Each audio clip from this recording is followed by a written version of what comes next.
What's up guys, Everything Apple Pro here, and let's talk Apple. So iPhone 7, some MacBook rumors, a lot of good stuff going on right now because in the past week, we're inching closer and closer to WWDC. Oh my gosh, Monday, it's gonna happen on Monday. I'm so excited because this is the point where we learn where Apple is going. So past week, there have been a lot of new rumors and details on the iPhone 7. Just wanted to cover it like usual in a little update video for you. So the iPhone 7 and 7 Plus have been leaked in case renders. So a company that's selling their own cases for these phones has went ahead and created listings to sell the cases early at the end of June. Now, I don't know how accurate this is, but I gotta say they're very closely related to all of the rumors we've heard about the iPhone 7 and 7 Plus. So the iPhone 7 Plus has a smart connector cut out on the case. I honestly don't see what the heck that could be for. Like, if that smart connector is going to be used for something, I doubt it's going to have a cable that'll go and plug into it magnetically. It just doesn't make sense to me. But then again, Apple will enlighten us towards September,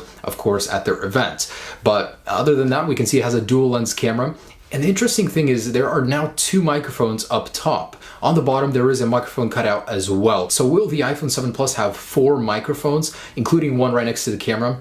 Very interesting. I mean, Apple is always trying to get better noise cancellation on their devices, so this would certainly make sense. Also on the iPhone 7, nothing really special. The lens does protrude on the camera as well, but overall it looks very, very similar to the current iPhone 6s. But hey, we already knew that, didn't we? There's going to be a 3-year cycle between new iPhones, so we're not going to be seeing major changes anymore. And I wanted to share these with you. So Martin Hajek, I think that's how you say it, he's actually a very, very beautiful concept artist. He's got a ton of great renders on devices. Before they were even released, he does basically concepts based on rumors. So he's got a new set of the new iPhone 7 and 7 Plus, and they look fantastic. So from new angles, he's got the camera with a slight bevel to it, which I don't know if that's how it's going to be. We've seen a lot of concepts where it's either abrupt, like it is currently on the 6S, or it slopes up towards the lens. So I'm very curious how it'll be, but I definitely think it looks good. The antenna bands look very subtle, and the iPhone 7 Plus has that smart connector. So if you want to check these out in high resolution, be sure to visit the link down below in the description. This guy is very, very talented. I love all of his work, and this is a very accurate depiction of the iPhone 7 and 7 Plus. So the iPhone 7 is going blue. The latest rumor from Makatakara, a Japanese blog, is saying that Apple will be replacing space gray with a deep blue color. And this is sort of an image, a little mock-up they gave us to go with it. Now, I don't know how I feel about this. The iPod Touch has a very similar color. It's probably not as dark as it's rumored to be, but if Apple actually replaced the iPhone with this color, I think a lot of people would be unhappy. Space gray is a very, very popular color. I think to make an addition to the lineup, a 5th color would be acceptable, but to replace space gray, I don't know. The only thing I would replace space gray with is a dark black color for the iPhone, a completely, like jet black like the iPhone 5. That would be great, but who knows? And it's a very sketchy rumor. It's really unconfirmed, but this blog has had some points in the past where it's rumors that it pointed out did happen to be true. So whether or not this new color option will happen, who knows? I just think it's a very interesting choice. So in the past, I have talked extensively about Intel and Apple's partnership on the iPhone 7. We know that Intel will be making a majority of the LTE chips for the iPhone 7. Now another partner has been introduced. So Qualcomm will be making about 60% of the LTE modem chips for the iPhone 7. So it'll be between Intel and Qualcomm. What's more interesting is that they will not be making the very same LTE chip. Intel will be focusing on AT&T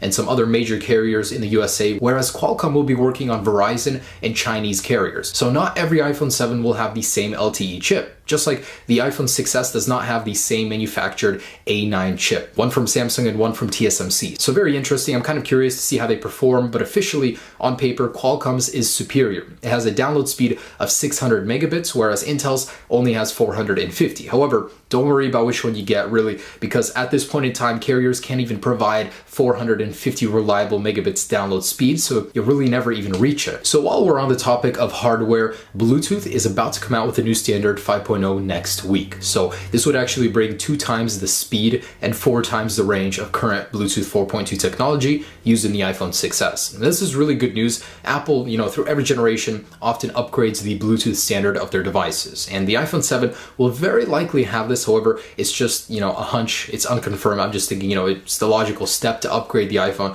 to this new standard. Now, what's cool is that this update may actually even be available to older devices like the 6S through a software update. Apple actually updated Bluetooth from 4.0 in the iPhone 6, 6 Plus, and iPad Air 2 to Bluetooth 4.2 through a similar software update. However, just because of how much difference there is, it probably will be a hardware upgrade, and it'll be exclusive to the iPhone 7 if it does come with it. So something really neat, Apple was just granted a patent for a waterproofing technology on the speaker. The patent was actually titled Liquid Resistant Acoustic Device, and it basically details a method where a mesh umbrella covers the speaker port, and it's also got an oleophobic coating so it repels water from it. It's unknown if this would actually be true waterproofing, but most likely water resistance, as that is detailed in the patent notes. Now, about waterproofing in general, about the iPhone 7, it's unlikely to happen. That was a rumor way back, but now, analysts have revised that and said it will not be happening this year, most likely next year in 2017 with the new seamless display technology, front glass and back. It'll just work better and be easier to protect the internals using that design next year. I would love waterproofing on my iPhone. I think Galaxy is far ahead of Apple in terms of the technology they have in their S7 right now, but hopefully Apple does catch up,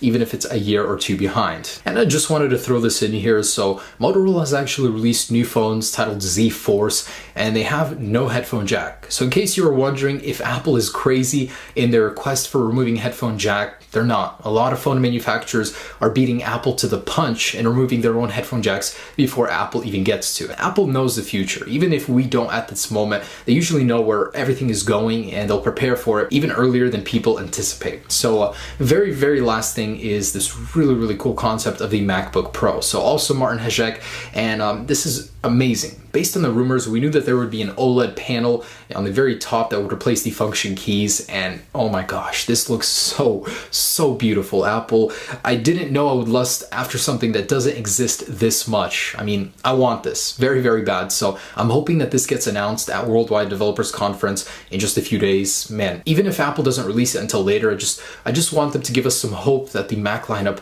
isn't dead. Anyways, guys, there you go. That is the update on the iPhone 7 and just a couple of things that Apple is working on. So very interesting stuff. Just a few days here, guys. Hang in there. I'm so excited, but also prepared to be disappointed because Apple has had a lot of that lately. Anyways, guys, thanks so much for watching. Have a great day and stay tuned for the next update.